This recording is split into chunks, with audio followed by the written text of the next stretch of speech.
Ang hamak na bayong, pinasosyal at ginawa ring school bag ng mga bata. Ang mga bag na sosyal na nga, ginawa pang sining ni Heart Evangelista. Sige nga, pag-usapan natin. Kung ang iyong paboritong bag na mantsahan, ano ang iyong gagawin? Siyempre, try ko siyang labhan. Kasi kaysa naman bumili ka pa ng bago, worth $1 million. Mas marami ko pang pwedeng bilhin dun, di ba? Siguro ipapatanggal ko na lang sa store. To just keep it na lang for collection. Nangyari na raw yan kay Heart Evangelista. Sa halos 2 milyong piso lang naman niyang bag. Alam niyo ba kung ano ang naisip niyang remedyo? Pintahan ito. Nag-start siya kasi makain ako ng cheese fries, so hindi ko napansin na dumikit yung fries sa base ng bag ko. And at that time, I was wearing a lizard skin Birkin, so exotic skin siya na madaling mamansyahan. So nag-stain yung oil, nagkaroon ng mapa ng oil. And I was so depressed because I bought it for a really expensive price. So inisip ko, what can I do? And naisip ko na i-paint na lang. I think it would be a really unique and special way to give your bag a new look. So that's what I did. Hanggang sa ang dati remedyo lang, ginawa na niyang hobby at negosyo. Ang luxury bags ng mga sikat katulad ni Jinky Pacquiao, Maggie Wilson at Carla Abellana, pinintahan niyang mga ito na parang canvas hanggang sa ang mga ito'y naging works of art. At nito lang nakaraang linggo, ang kanyang mga obra in-exhibit.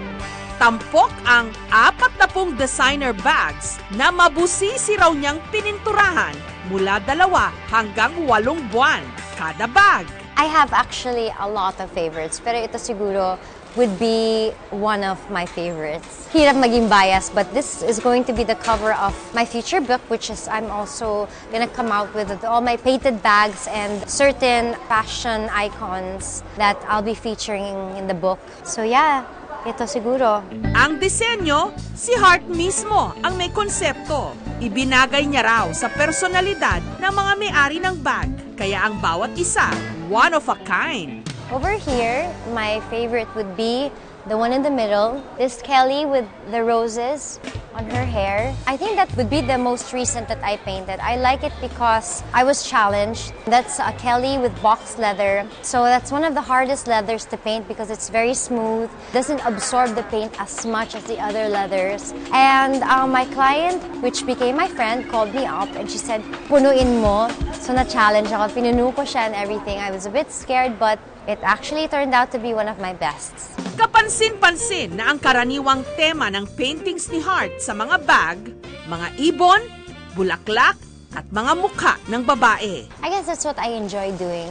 I express myself better when I paint those elements, especially the women. I think yun siguro yung masasabi kong pinaka-icon ng art ko is the women in the paintings, which represents a certain emotion, I guess, that I was feeling at that certain time. Now, whether I'm happy, sad, stressed, it's just part of my being. 90,000 pesos ang singil ni Heart sa mga nagpapapaint ng bag sa kanya. Kaya naman dito sa exhibit, ingat na ingat ang mga humahawak sa bags. Kailangan pa nilang naka-gloves. At bawat bag may alarm, pang seguridad.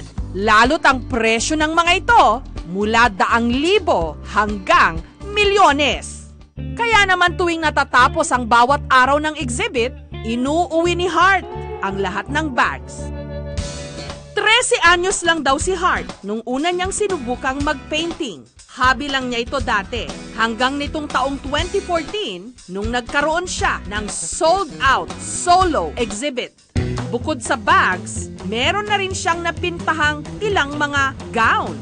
Ang isa nga rito, inirampa na ni Maine Mendoza.